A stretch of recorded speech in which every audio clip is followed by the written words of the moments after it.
इस वक्त आप आराम से बैठकर इस वीडियो को देख रहे हैं, मगर मैं आपको कहूँ, आज जिस जगह पर आप अभी बैठे हो वो जमीन आज से करोड़ों साल पहले 8,500 डिग्री के तापमान से उबल रही थी, या जिस जगह पर आप बैठे हैं वो जगह लाखों सालों तक बर्फ से ढकी हुई थी। ये दोनों बातें सच हैं। इस 15 मिनट की वीडियो के अंदर आप पृथ्वी के 450 करोड़ साल के सफर को देखने वाले हैं।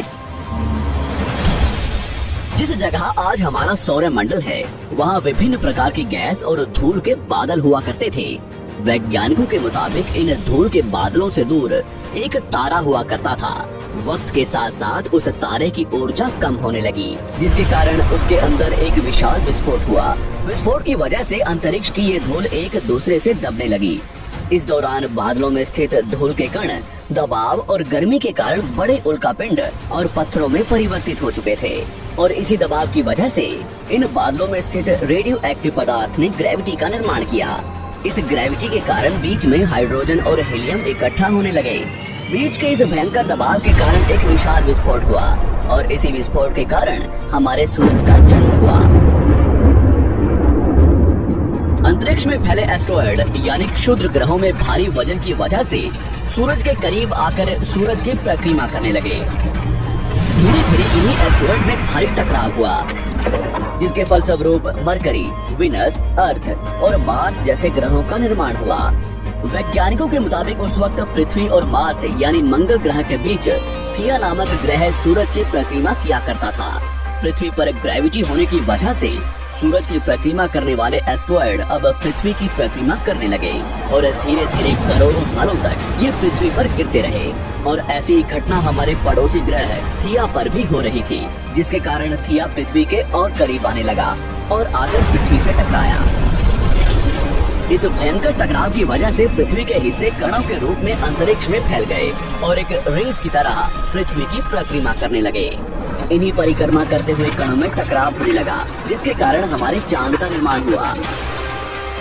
उस वक्त पृथ्वी पर सिर्फ एक ही समुद्र हुआ करता था, और वो था 1900 डिग्री सेल्सियस के तापमान पर उबलते हुए लावे का। उबल रही थी वो सारी चीजें जिसे आज आप अलग अलग नाम से जानते हैं। वक्त के साथ साथ पृथ्वी धीरे धीरे ठंडी हो रही थी, जिसके कारण पृथ्वी के भारी तत्व जैसे धातु और रेडियो एक्टिव पदार्थ पृथ्वी के केंद्र में जाकर इकट्ठा हो गए, और हल्के पदार्थ पृथ्वी की सतह पर आ गए।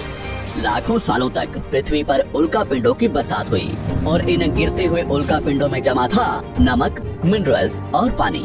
करोड़ों सालों तक इन उल्कापिंडों की बरसात होती रही, और धीरे धीरे पृथ्वी की ऊपरी सतह पानी से ढकने लगी।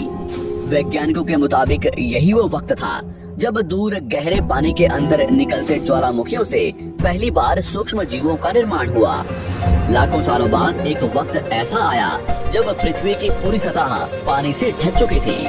हमारी पृथ्वी के सबसे अंदर का कोर रेडियो एक्टिव पदार्थ से बने होने की वजह से हरदम गर्म होता रहता है, लेकिन जब भी पृथ्वी की ऊपरी जमीन ठंडी हो जाती है, तब पृथ्वी के अंदर की गर्मी बाहर नहीं निकल पाती, जिसके कारण ज्वालामुखियों का निर्माण होता है। और उस वक्त कुछ ऐसा ही हुआ।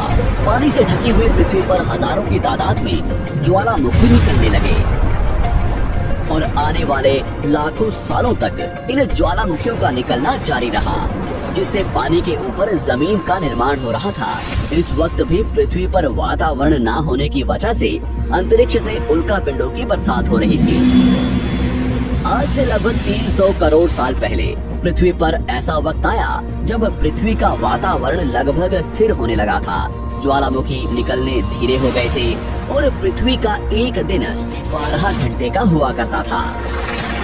साल बीतते गए, और धीरे धीरे ये सूक्ष्म जीव विकसित होते गए और समूह में रहने लगे।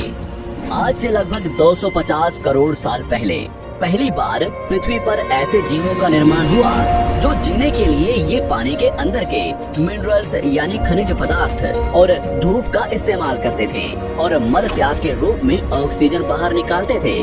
इस वक्त तक पृथ्वी पर ज्यादातर ज्वालामुखी निकलने बंद हो चुके थे, और इन माइक्रोबैक्टीरिया की वजह से वातावरण में ऑक्सीजन की मात्रा बढ़ रही थी।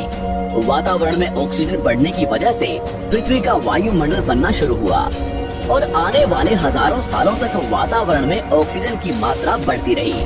जिसकी वजह से पृथ्वी के ज्यादातर हिस्सों में ये सूक्ष्म जीव फैल गए। हजारों सालों बाद एक वक्त ऐसा आया जब पृथ्वी में ज्यादा ऑक्सीजन बढ़ने के कारण ये सूक्ष्म जीव मरने शुरू हो गए। उस वक्त तक पृथ्वी का वातावरण ठंडा होने के साथ साथ ऑक्सीजन से भी भर चुका था, जिसके कारण जमीन और वातावरण में स्थित आयरन यानी लोहे के मिनरल्स पानी में स्थित ऑक्सीजन से रिएक्ट होने लगे। और एक वक्त ऐसा आया जब पृथ्वी की जमीन आज के मार्स के जैसे लाल हो चुकी थी। वक्त बीतने के साथ साथ धरती की टेक्टोनिक प्लेट्स में दरार होने लगी, जिसके कारण पृथ्वी के अंदर का लावा जमीन की तरह कई लाखों सालों तक खुला उबलता रहा। और यही वो कारण था जिसके कारण पृथ्वी के वातावरण में कार्बन डाइऑक्साइड की मात्रा बहुत बढ़ गई और पृथ्वी पर एसिड की वर्षा शुरू हो गई। एसिड रेन की वजह से पृथ्वी का तापमान घटने लगा और तापमान इतना घटा कि पृथ्वी के ऊपर स्थित पानी बर्फ में परिवर्तित होने लगा। पृथ्वी पर पहली बार भयंकर आइस एज आया। इस वक्त पूरी पृथ्वी सफेद बर्फ से ढक चुकी थी। आमतौर पर जब धरती पर सूरज की किरणें गिरती हैं, तब जमीन उन किरणों को सोख लेती है, मगर क्योंकि पूरी पृथ्वी बर्फ से ढक चुकी थी और क्योंकि बर्फ सफेद और चमकीली होती है, जिसके कारण सूरज की किरणें धरती पर गिरने के बाद वापस चली जाती थी। इसी कारण से पृथ्वी कई लाखों सालों तक बर्फ से ढकी रही, मगर फिर से पृथ्वी के अंदर स्थित गर्मी ज्वालामुखी के रूप में निकलना शुरू हो गई और इन ज्वालामुखियों से निकलने वाली गर्मी ने बर्फ को पिघलाना शुरू कर दिया। इसी बीच पृथ्वी की गहराई में बचे कुछ सूक्ष्म जीव धीरे धीरे बदल रहे थे और अब वो ऑक्सीजन को अपने शरीर को बड़ा और जटिल बनाने के लिए इस्तेमाल करने लगे थे। इस बीच पानी में अलग से भी छोटे समुद्री पौधे निकलने शुरू हो चुके थे। बाहर जैसे जैसे ज्वालामुखी निकल रहे थे, वैसे वैसे वातावरण कार्बन डाइऑक्साइड की वजह से गर्म हो रहा था। वक्त के साथ साथ बर्फ तो पिघलने लगी, मगर धरती पर फिर से एसिड की वर्षा शुरू हो गई, जिसके कारण फिर पृथ्वी ठंडी होने लगी और फिर पृथ्वी की ज्यादातर सतह बर्फ से ढक गई। ऐसा बार बार कई हजारों सालों तक होता रहा और इसी कारण से अब समुद्री जीव धीरे धीरे वातावरण के हिसाब से विकसित हो रहे थे। इस बीच कई सारे जीव और समुद्री जंगल विलुप्त हो गए, मगर जो बच गए वो धीरे धीरे पृथ्वी के बदलते तापमान के हिसाब से ढलते गए और अब हजारों सालों बाद समुद्री पेड़ बर्फ की वजह से पूरी तरह से मरते या सूखते नहीं थे। अब सूक्ष्म जीव समुद्री जीव बन चुके थे। जब फिर से ज्वालामुखियों ने पृथ्वी की बर्फ को पिघलाना शुरू किया, तब ये समुद्री पेड़ जल्दी विकसित होकर फैल गए।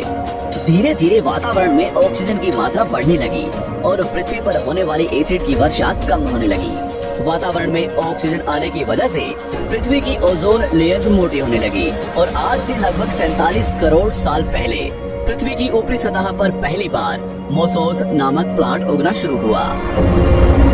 वक्त के साथ साथ जमीन पर अलग अलग प्रकार के पौधे और पेड़ उगना शुरू हुए।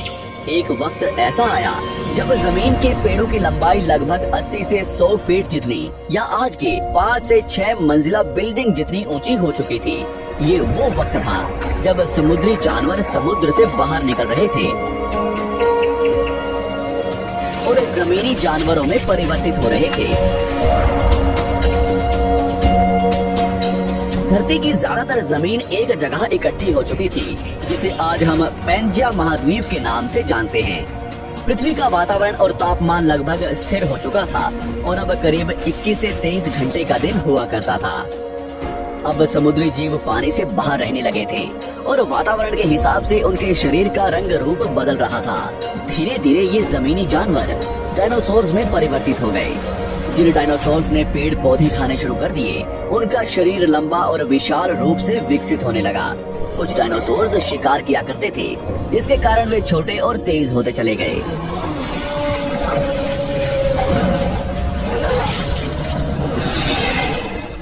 पृथ्वी की ऊपरी जमीन एक जगह इकट्ठी होने के कारण ज्यादातर जमीन रेगिस्तान और बंजर हो चुकी थी। ज्यादातर जंगल समुद्र के करीब हुआ करते थे, जिसमें डायनासोर्स रहा करते थे। आज से लगभग 20 करोड़ साल पहले पैंजिया महाद्वीप टूटना शुरू हो गया। पैंजिया के विभाजित होने की वजह से पृथ्वी की ज्यादातर ऊपरी जमीन पानी के संपर्क में आने लगी, जिसके फलस्वरूप पृथ्वी पर हरियाली बढ़ती गई, जिस वजह से डायनासोर्स और ज्यादा विभिन्न और विशाल होते चले गए। डायनासोर्स ने आने वाले लगभग 20 से 30 करोड़ सालों तक पृथ्वी पर राज किया।